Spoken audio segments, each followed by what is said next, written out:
ఇలా వస్తాయని అస్సలు ఎక్స్పెక్ట్ చేయలేదు. Hey guys, welcome back to my channel. Welcome back to my cooking series episode 1. Actually ఇంకా నుంచి కుకింగ్ సిరీస్ కూడా మొదలెడదాం అనుకుంటున్నాను అనమాట. సో ఒకేసారి పెద్ద పెద్ద వంటలు ఎందుకని జస్ట్ చిన్నగా స్నాక్స్ నుంచి అయితే మొదలెడుతున్నాను. మా ఇంట్లో ఎప్పటి నుంచో ఖాళీగా పడున్న పొటాటోస్ని చూసి నాకు మనసు చాలా జాలేసి యూట్యూబ్ అంతా ఏదన్నా వింతగా ఉన్నదా పొటాటోస్తో అని చెప్పి బాగా ఎతికేసి ఈ రెసిపీని అయితే మేము ముందుకు తీసుకొచ్చాను. యాక్చువల్లీ మీకు ఈ రెసిపీ తెలిసే ఉండొచ్చు, బట్ నేను చేస్తున్నాను కాబట్టి నేను ఎలా చేశాననేది తెలుసుకుంటారని అయితే నేను ఇప్పుడు వీడియో తీస్తున్నాను అనమాట. దీనికి మనకు పెద్దగా కావాల్సినవి ఏం లేదు, మన ఇంట్లో ఉన్న వాటితోనే చక్కగా చేసేసుకోవచ్చు.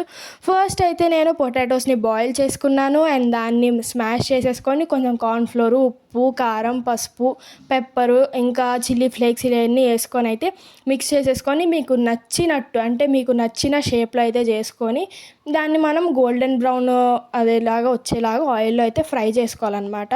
సో ఇది అస్సలు ఎక్స్పెక్ట్ చేయలేదు. టేస్ట్ వైజ్ అయితే అసలు అద్దిరిపోయింది.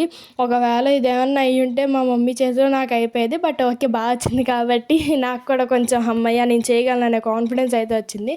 యాక్చువల్లీ నాకు కుకింగ్ వచ్చు, బట్ ఇలాంటి ఆయిల్ ఫ్రైజ్, డీప్ ఫ్రైజ్ చేయడం అయితే ఇదే ఫస్ట్ టైం అనమాట. ఎలా వచ్చిద్దో అని కొంచెం భయపడ్డాను, బట్ ఇట్స్ ఓకే, బాగా వచ్చింది. అసలు ఎక్స్పెక్ట్ చేయలేదు ఇంత బాగా వచ్చిద్దని. సో ఈ వీడియో కనుక మీరు చూస్తున్నట్లయితే సో మీరు కూడా తప్పకుండా ట్రై చేసి మీకు ఈ రెసిపీ ఎలా అనిపించింది, నేను చేయడం ఎలా అనిపించింది అనేది మీరు కూడా నాతో కింద కామెంట్ సెక్షన్లో కామెంట్ చేయండి. సో ఇలాంటి వీడియోస్ మీకు మరెన్నో కావాలంటే please subscribe my channel and ఇలానే సపోర్ట్ చేస్తూ ఉండండి. Wait for cooking series episode 2. Bye guys.